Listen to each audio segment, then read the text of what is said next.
کو بتایا کہ قرآن مجید کو آپ سمجھیں، سمجھ کر پڑھیں. اس کی ایک ایک آیت دلوں کو پگھلانے والی، دلوں کو چیرنے والی اور انسانوں پر دقت طاری کرنے والی آیت ہے.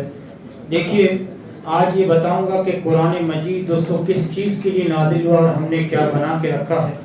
قرآن مجید دوستو اپنی جگہ پر بہت بڑا معجزہ ہے.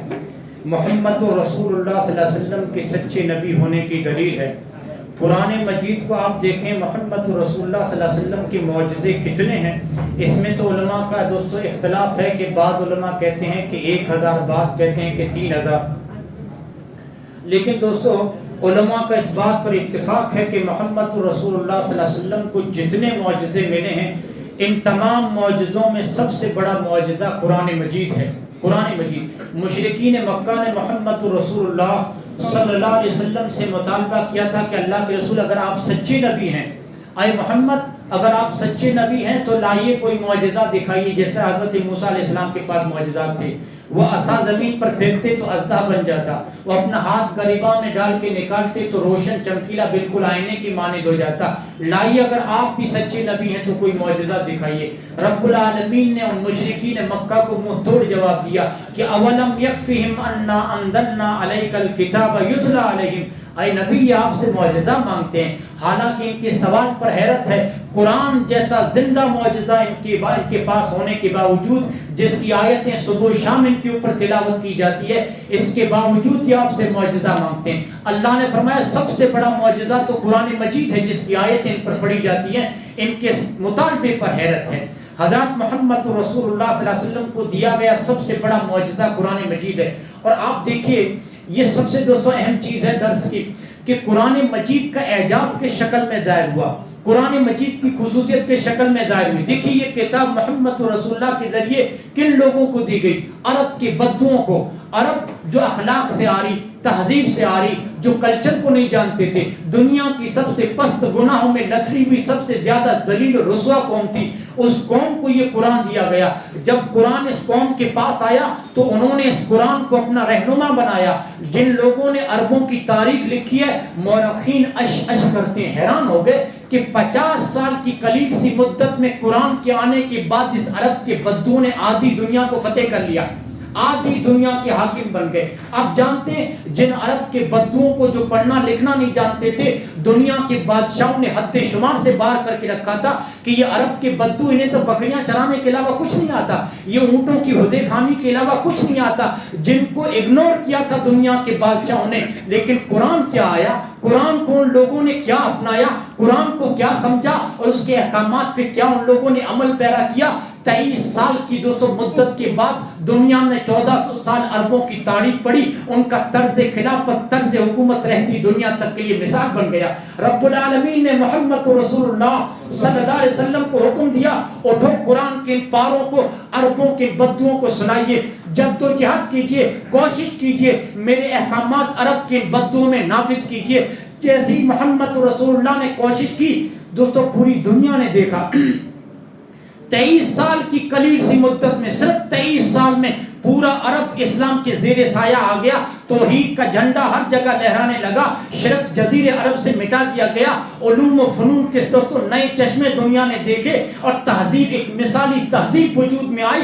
اور دوستو ترقی کی نئی سمتیں، نئی راحتیں اور نئی جہتیں لوگوں نے دیکھی. یہ قرآن کا لایا ہوا انقلاب تھا، یہ قرآن کا کرشمہ تھا کہ تہذیب کی شمع روشن کی اونٹوں کے چرانے والوں نے، تہذیب کی شمع روشن کی اونٹوں کے چرانے والوں نے کانٹوں کو گلوں کی قسمت دی، ذروں کے مقدر چمکائے. محمد رسول اللہ جب دنیا سے جا رہے تھے تو صحابہ کو جمع کر کے آپ نے کہا کہ قیامت تک آنے والی نسلوں کو بتا دینا کہ ترکت فیکم امرین لن تضلوا ما تمسکتم بہما کتاب اللہ، کہ لوگوں میں تو دنیا سے جا رہا ہوں لیکن قرآن کی شکل میں ایک نسخہ کیمیا چھوڑ کے جا رہا ہوں. لوگوں میں تو دنیا سے جا رہا ہوں لیکن قرآن تم لوگوں کو دے کے جا رہا ہوں. صرف قرآن کو پڑھنا نہیں، اسے سمجھنا، اس کے احکامات پہ عمل کیا پیرا ہوتے رہو گے. دنیا کی کوئی طاقت تمہیں آنکھ اٹھا کے نہیں دیکھ سکتی، دنیا کی کوئی طاقت تم کو کو گمراہ نہیں کر سکتی، دنیا کی کوئی طاقت تمہیں پسپا نہیں کر سکتی۔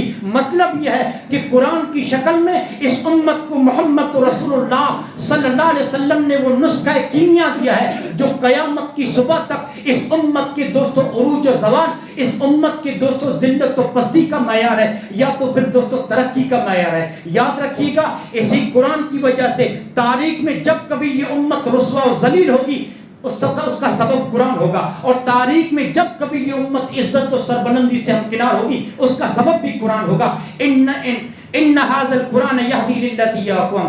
اللہ رب العالمین نے اس قرآن کے بارے میں فرمایا ان اللہ یرفع بهذا الكتاب اقواما ويذو به آخرین۔ اللہ نے فرمایا اس کتاب کے ذریعے کچھ قوموں کو، محمد رسول اللہ صلی اللہ علیہ وسلم نے فرمایا اس کتاب کے ذریعے اللہ کچھ قوموں کو عروج عطا کرتا ہے اور کچھ قوموں کو ذلیل و رسوا کرتا ہے۔ یاد رکھیے، اس کو کتاب کو پسے کچھ ڈالنے کی وجہ سے، اس کو نہ سمجھنے کی وجہ سے کچھ قوموں کو اللہ رب العالمین ذلیل و رسوا کر دیتا ہے۔ آج جو ذلت و رسوائی ہے ہم سب دوستو اس کی عربی عبارت کو رکھتے ہیں، واللہ آج تک اس کتاب کو دوستو ہم نے سمجھا نہیں۔ اگر سمجھے ہوتے تو صحابہ کی طرح سرکی ہمارے پاس ہوتی۔ دوستو وہ معزز تھے زمانے میں مسلمان ہو کر، اور آج جو ہم خوار ہوئے ہیں تاریخ قرآن ہو کر۔ دیکھیے یہ موضوع میں دوستو آپ لوگوں کے سامنے رکھ رہا ہوں، اس موضوع کے تحت لوگ الگ الگ دوستو میسیجز یا ویڈیوز مجھے سینڈ کرتے ہیں۔ ایک جرنلسٹ ہے دوستو، ہندو لڑکی ہے، وہ کیا کہتی ہے معلوم ہے؟ وہ کہتی ہے کہ مسلمان اس کتاب کو اپنی آخری کتاب کہتے ہیں، اس قرآن کو، لیکن بنگلہ دیش، پاکستان اور ہندوستان کی عوام اس کتاب کو سمجھتی نہیں ہے۔ ان کے علماء جو ترجمہ اور تفسیر کر دیتے ہیں اسی پر بھروسہ کر لیتے ہیں۔ واللہ ایک غیر مسلم کہتی ہے کہ آج تک اس کو اپنی آخری کتاب کہتے ہیں، لیکن اس کی عبارتوں کو سمجھتے نہیں ہے سوائے عرب کی۔ عرب قوم کے علاوہ مسلمان اس کتاب کو نہیں سمجھتے، اور واللہ دوستو کوئی نہیں سمجھتا اس کتاب کو۔ مجھے آپ بتائیے یہ آیتیں دوستو 1.5 پارہ یا 1 پارہ پڑھا گیا، کس مسلمان نے سمجھا کہ ایک آیت مجھے ترجمے کے ساتھ سنائیے؟ نہیں، کیونکہ ہم نے ترجمے کے ساتھ اس قرآن کو کبھی پڑھا ہی نہیں۔ ہاں دیکھیے، یہ ابھی آپ تعصب کا چشمہ اتار دینا، کراچی کے دوستو پلیٹ فارم پہ ایک مسلمان نے لکھا سورہ اعراف کی آیت نمبر 188، دیکھیے کہ کُلَّ أَمْلِكُ لِنَفْسِي نَفْعًا وَلَا ضَرًّا إِلَّا مَا شَاءَ اللَّهُ۔ جب یہ آیت اس نے کراچی کے پلیٹ فارم پہ لکھی کہ اے نبی آپ کہہ دیجئے لوگوں کو کہ میں اپنی ذات کے بھی نفع نقصان کا مالک نہیں ہوں۔ سورہ اعراف کی آیت نمبر 188، یہ آیت دوستو ہمارے عقیدے کا رد کرتی ہے۔ اگر ہم تعصب کا چشمہ اتاریں، قرآن کو ترجمے کے ساتھ پڑھیں، ہم نے صرف اس کو تعویذ بنا کر دوستو اپنی آنکھوں سے لگایا ہے، بازو میں پہنا ہے، گلے میں لٹکایا ہے۔ یہ تعویذ بنانے والی کتاب نہیں ہے، اس کو سمجھنا ہے، اسے سمجھ کر دوستو دنیا میں دوستو عروج حاصل کرنا ہے۔ اللہ رب العالمین نے فرمایا وَلَوْ كُنْتُ عَالِمُ الْغَيْبِ لَاسْتَكْثَرْتُ مِنَ الْخَيْرِ۔ اے نبی آپ کہہ دیجئے لوگوں سے اگر میں عالم الغیب ہوتا تو بہت سارا خیر حاصل کر لیتا۔ میں عالم الغیب بھی نہیں ہوں، میں اپنی نفع نقصان کا مالک نہیں ہوں، لیکن جو ہمارے بھائی کہتے ہیں کہ جو پکڑے خدا تو چھڑا لے محمد، اور جو پکڑے محمد تو چھڑا کوئی نہیں سکتا، گستاخی ہے محمد رسول اللہ کے حق میں۔ کراچی کے پلیٹ فارم پہ یہ آیت کس نے لکھی؟ نبی کا گستاخ ہے۔ نبی تو عالم الغیب ہے، نبی تو نفع نقصان کے مالک ہے۔ پوری کراچی میں احتجاج ہوا، معاملہ عدالت میں پہنچا، عدالت میں جب جج تک یہ معاملہ پہنچا تو مسلمان عدالت میں حاضر ہوا کہ میں نے یہ آیت لکھا ہے، کراچی کے پلیٹ فارم پہ یہ ترجمہ میں نے لکھا ہے۔ کہا آپ نے کیوں لکھا؟ لوگوں کے دلوں کو آپ نے ٹھیس پہنچائی ہے، معافی مانگیے۔ کہا معافی کیوں مانگو جب آپ اس ملک کو اسلامی ملک کہتے ہیں، یہاں پہ قانون اگر قرآن کا چلتا ہے تو میں نے سورہ اعراف کی آیت نمبر 188 لکھی ہے، میں اس کو کیوں مٹاؤں؟ میں قرآن کی آیت کو کیوں مٹاؤں؟ جج نے کہا یہ قرآن کی آیت ہے۔ کہاں قرآن کی آیت ہے؟ تو ان لوگوں کے عالموں سے پوچھا کہ جب قرآن کی اس نے آیت لکھی ہے تو تم لوگوں کو کیا اعتراض ہے؟ ان عالموں نے کیا کہا معلوم ہے کہ لکھیں بھلے لیکن عربی میں لکھو نا، ترجمہ لکھنے کی کیا ضرورت ہے؟ ہاں آج ہمیں قرآن سے دور کر دیا گیا۔ ہمارے عالموں نے کہا صرف تعویذ بناؤ، اس کو بازو میں لٹکاؤ، لیکن مت پڑھو، تم نہیں سمجھ پاؤ گے۔ اللہ کی قسم یہ کتاب بالکل آسان ہے۔ اگر ہم اس کتاب کو پڑھتے تو محمد رسول اللہ کو کبھی نفع نقصان کا مالک نہ کہتے۔ اگر ہم نے اس کو ترجمے کے ساتھ پڑھا ہوتا تو اللہ کے رسول کو عالم الغیب نہ کہتے۔ لیکن بات یہ ہے کہ دوستو ہم نے ترجمے کے ساتھ کبھی قرآن کو پڑھا ہی نہیں ہے۔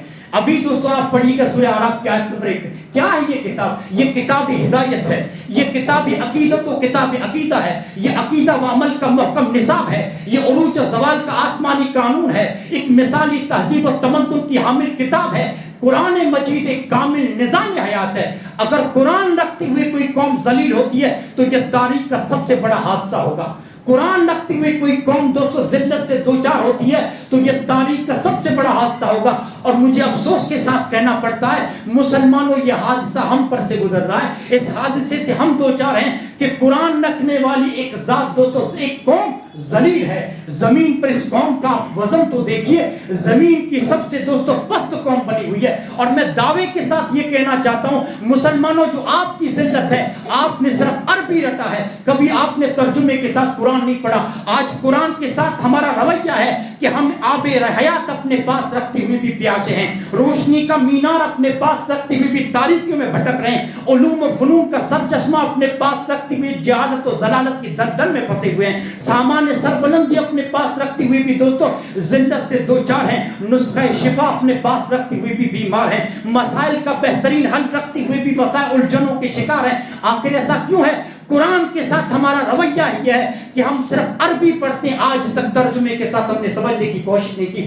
اللہ زبان دنیا کی ہر زندہ زبان میں قرآن کا ترجمہ موجود ہے, لیکن توفیق نہیں ہوئی کہ ترجمے کے ساتھ پڑھیں, صرف عربی رٹا ہے. قرآن کے ساتھ ہمارا رویہ یہ ہے, قرآن کے ساتھ ہمارا سلوک یہ ہے. اللہ غنی کے رحمت کرے ماہر القادری کو قرآن کے ساتھ جو امت کے سواد اعظم کا جو تو سلوک ہے اسے منظم کرتے ہوئے اشعار کے انداز میں کہا تھا کہ تاکوں میں سجایا جاتا ہوں, تاکوں میں سجایا جاتا ہوں, آنکھوں سے لگایا جاتا ہوں, تعویذ بنایا جاتا ہوں, دو دو کے پلایا جاتا ہوں. بس یہی تعویذ تک ہم نے قرآن کو محدود رکھا ہے کہ جزدان حریر و ریشم کے, پھر پھول ستارے چاندی کے, پھر عطر کی بارش ہوتی ہے, خوشبو میں بسایا جاتا ہوں.